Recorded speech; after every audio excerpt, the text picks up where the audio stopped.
It's been an emotional season. We faced some pretty big decisions. Buying Dominion scared me, but it looks like this purchase was worth it. Dos imperios mineros de oro se encaminaban hacia una inevitable colisión. Por un lado, Kevin Beats, hijo del legendario rey del Klondike, Tony Beats, finalmente dando sus primeros pasos tras la sombra de su padre. Por el otro, Parker Schnabel, el rival más feroz de Tony, ya un operador experimentado con años de éxito a sus espaldas. Sus caminos estaban destinados a cruzarse, y todo comenzó con algo aparentemente trivial, la falta de una pieza de acero.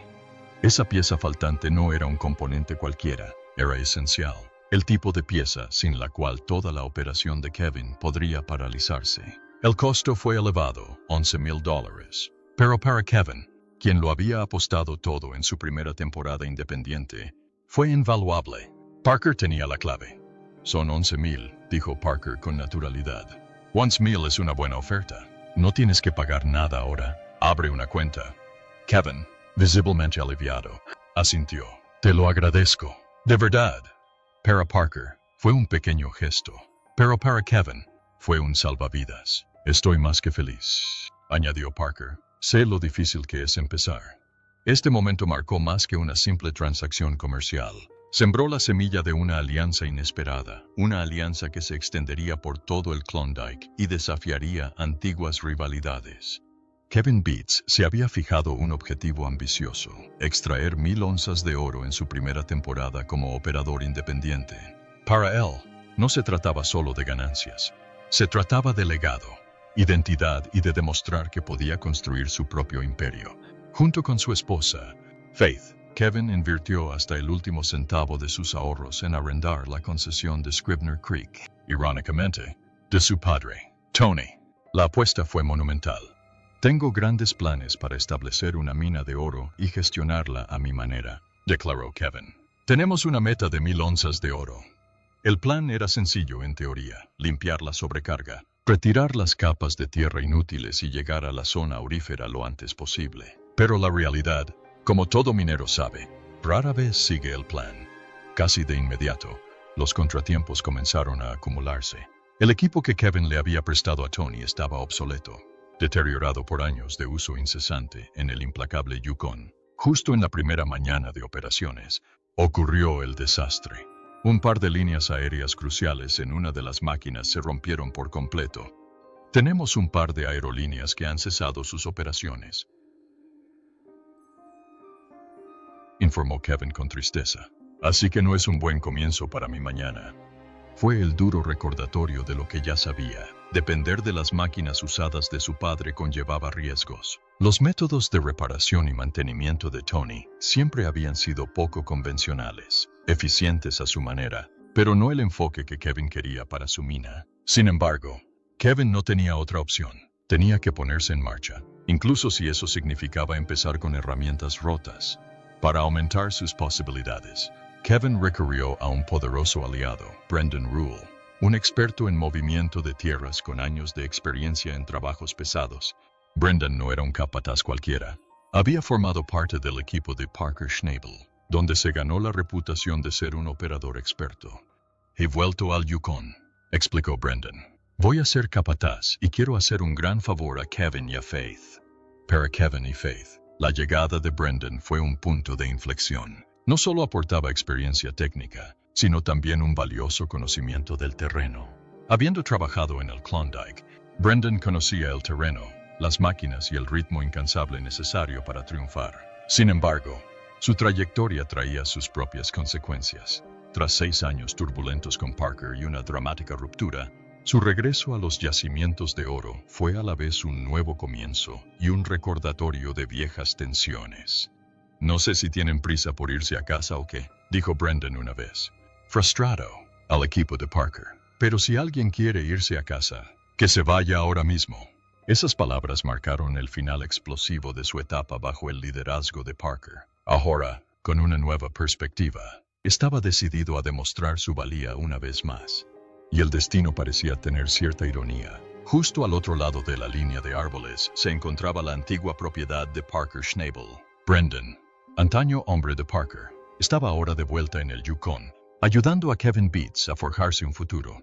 Kevin guió a Brendan por el terreno accidentado, mostrándole la concesión de 18 hectáreas en detalle. Señaló el corte de 4,5 hectáreas donde planeaba comenzar la minería, describiendo el trabajo que tenía por delante. El terreno estaba intacto, lleno de potencial, pero exigía un esfuerzo inmenso. Cada decisión importaría, cada corte, cada carga de tierra, cada hora de máquina. El terreno que Kevin y Brennan estaban preparando para la minería parecía prometedor. Las muestras de perforación revelaron una capa consistente de 4,5 a 6 metros de sobrecarga, escombro y grava congelados, justo encima de la tierra productiva. Según las perforaciones que Tony hizo y lo poco que yo hurgué, había entre 4,5 y 6 metros de escombros encima. Recordó Kevin. Bajo esa capa congelada se encontraban las gravas auríferas, pero para alcanzarlas, el tiempo era crucial. La temporada minera del Yukon era extremadamente corta, y cada semana perdida significaba que se escapaban onzas. La carrera para comenzar a drenar el oro había comenzado oficialmente. Tenían solo 4 semanas para poner todo en funcionamiento y empezar a trabajar la tierra en la planta. La primera y más crucial tarea era excavar el suelo congelado. Esto requería una excavadora equipada con un desgarrador, capaz de atravesar permafrost tan duro como el hormigón. Cuando la enorme excavadora Caterpillar D10 finalmente llegó al campamento, una imponente máquina amarilla que había visto décadas de trabajo. Parecía la salvación que necesitaban, pero en cuanto la inspeccionaron, sus esperanzas se desvanecieron.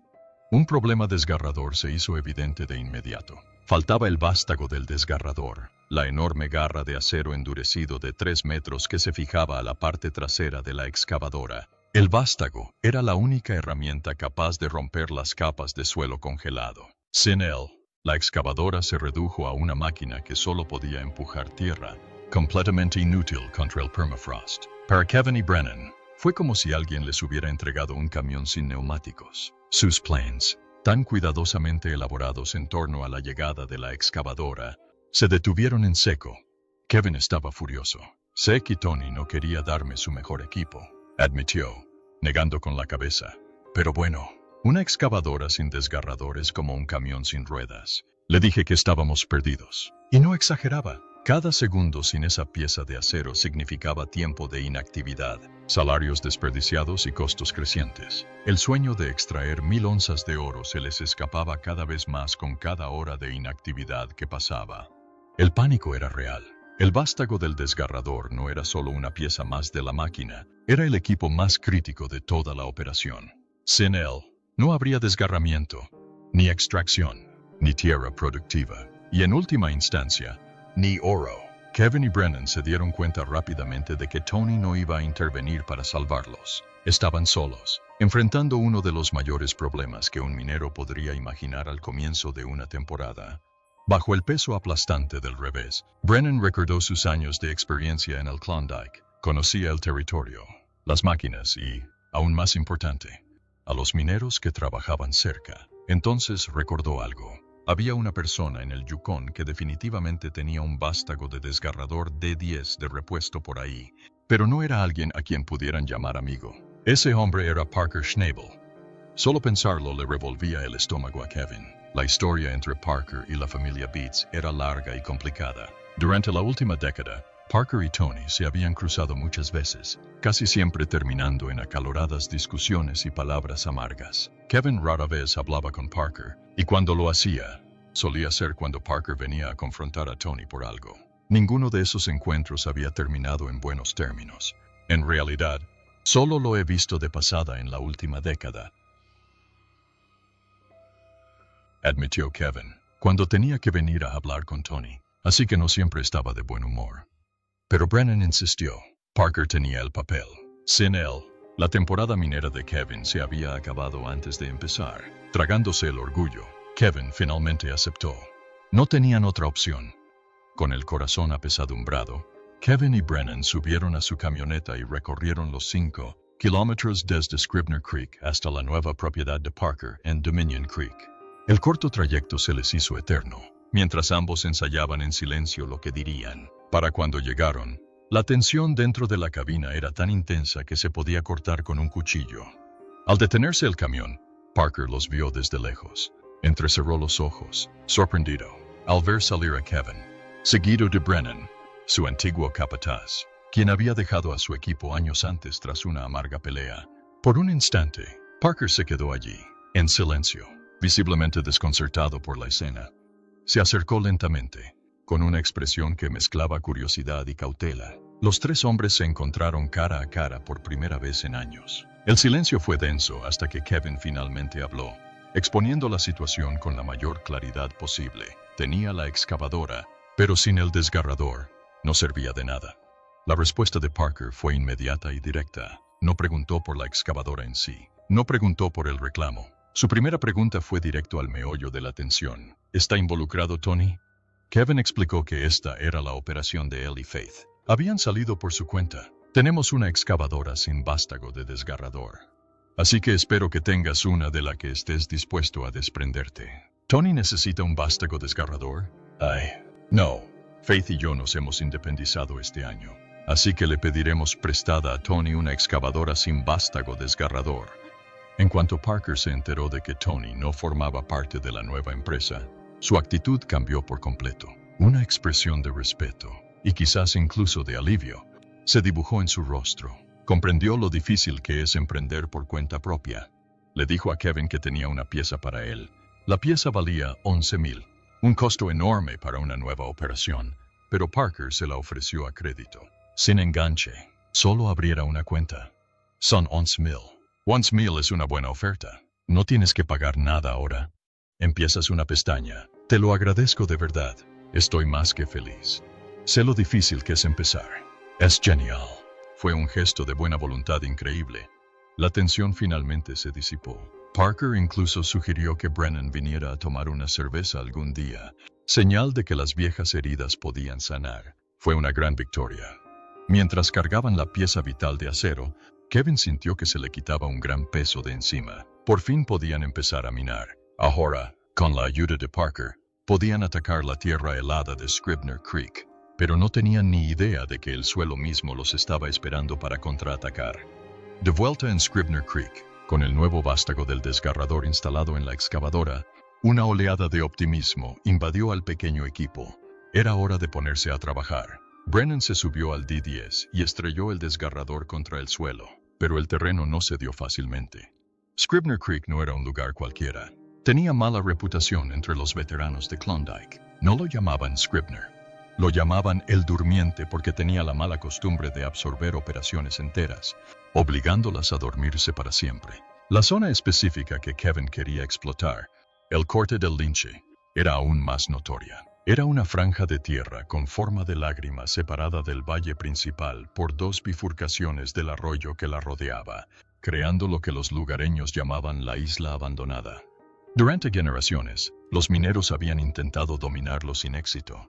El terreno era excepcionalmente traicionero, salpicado de extrañas y densas bolsas de niebla que se acumulaban sin previo aviso, incluso en días despejados, desorientando a cualquiera que trabajara allí. Daba un poco de miedo. Pero ¿sabes qué? Estoy seguro de que lo lograremos. A ver si puedo caminar tan bien como hablo. La leyenda decía que la isla estaba protegida por algo antiguo que la propia tierra no quería entregar su oro. Kevin y Brennan estaban a punto de descubrir que esas leyendas tenían algo de cierto. La excavadora rugió, pero el permafrost parecía hormigón, mucho más duro de lo que sugería el registro de perforación. Estaba lleno de enormes rocas ocultas que sacudían la máquina con violencia. La D-10, ya una máquina vieja, estaba siendo llevada al límite, consumiendo diésel a un ritmo alarmante. El plan inicial de desbrozar 3 acres en pocas semanas se estaba convirtiendo rápidamente en una broma. Los días se convirtieron en una semana, luego en 2. Apenas habían arañado la superficie de la gruesa y sucia sobrecarga. Cada centímetro que ganaban les costaba una fortuna en combustible y tiempo. La corta temporada minera de 4 meses se les escapaba como arena entre los dedos. La meta de las 1000 onzas parecía un sueño lejano. Faith observaba cómo se acumulaban las facturas de combustible, y su preocupación crecía cada día. El optimismo que sentían tras recibir la puñalada del destripador se había esfumado. reemplazado por la fría y dura realidad de su situación. La isla abandonada hacía honor a su nombre, y parecía que intentaba desmantelarlos. Estaban en guerra contra la tierra misma, y perdían mucho dinero y esperanza con cada hora que pasaba. El punto de quiebre. La lucha continuaba. Semanas de trabajo incansable habían dado casi nada. Habían movido una montaña de tierra, pero era un desmonte inútil. No estaban ni cerca de la grava rica en oro que había debajo. La tripulación estaba agotada. El equipo se estaba estropeando y el sueño se estaba convirtiendo en una pesadilla. Kevin estaba al borde del colapso.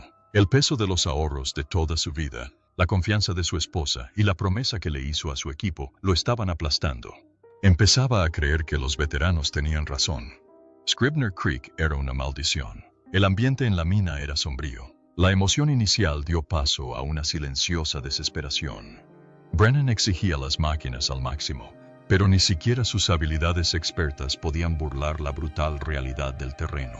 Gastaban miles de dólares al día solo para hacer girar las ruedas. Las matemáticas no cuadraban. A este ritmo, estarían en la ruina mucho antes de ver su primer pedacito de oro. Parecía que el fracaso no solo era posible, sino inevitable. Justo cuando Kevin contemplaba la desgarradora decisión de cerrarlo todo, un camión llegó por el lodoso camino de acceso. Era Parker Schnabel. No estaba allí para tomar una cerveza tranquilamente ni para revisar su pierna destripadora. Había oído rumores en Klondike de que la operación de Kevin estaba en serios problemas.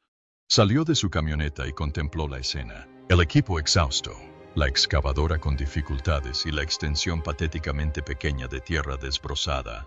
Vio la desesperación en los ojos de Kevin. Parker caminó por el corte, pateando la tierra congelada. Vio las enormes rocas que habían arrancado y comprendió la magnitud del problema. Este no era un trabajo para un solo D10 envejecido. Este terreno requería un ejército de hierro. Escuchó a Kevin explicar su velocidad de combustión, su falta de progreso y sus esperanzas desvaneciéndose. Parker no ofreció compasión ni consejos sencillos. Vio una perspectiva más amplia, una enorme oportunidad escondida bajo todo ese lodo y frustración. Bueno, muchas gracias, Parker. Te lo agradezco. Sí, gracias. Me alegra poder ayudar. Me alegra verlos. Igual. Mucha suerte. Mejor te doy un abrazo, viejo. Miró a Kevin, luego al territorio invicto de la isla abandonada, y un plan empezó a formarse en su mente. Un plan tan ambicioso que salvaría la temporada de Kevin o provocaría el mayor desastre jamás visto en el Klondike. Parker no perdió el tiempo.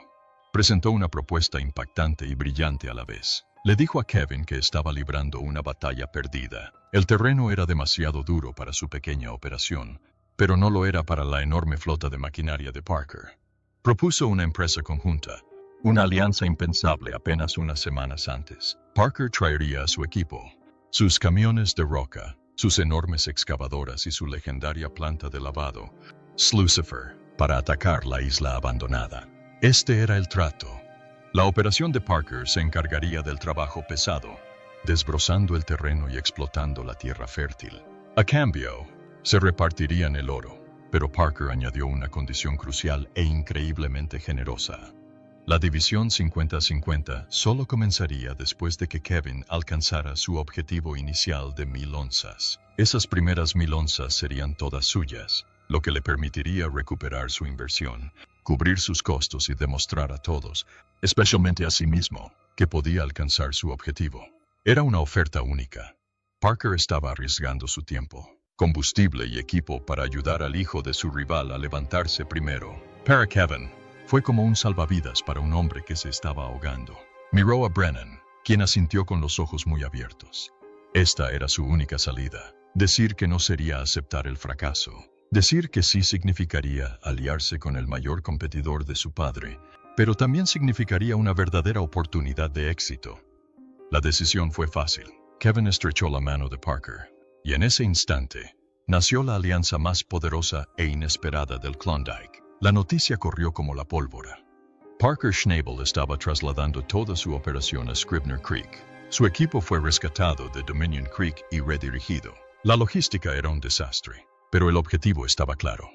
Desata todo el poder de una operación minera a escala industrial en el terreno maldito que casi destrozó a Kevin Beats. La carrera para mover a Big Red East Lucifer había comenzado, una hazaña logística que tomaría días y costaría una fortuna. Bueno, me alegra que hayan conseguido una planta de lavado tan buena.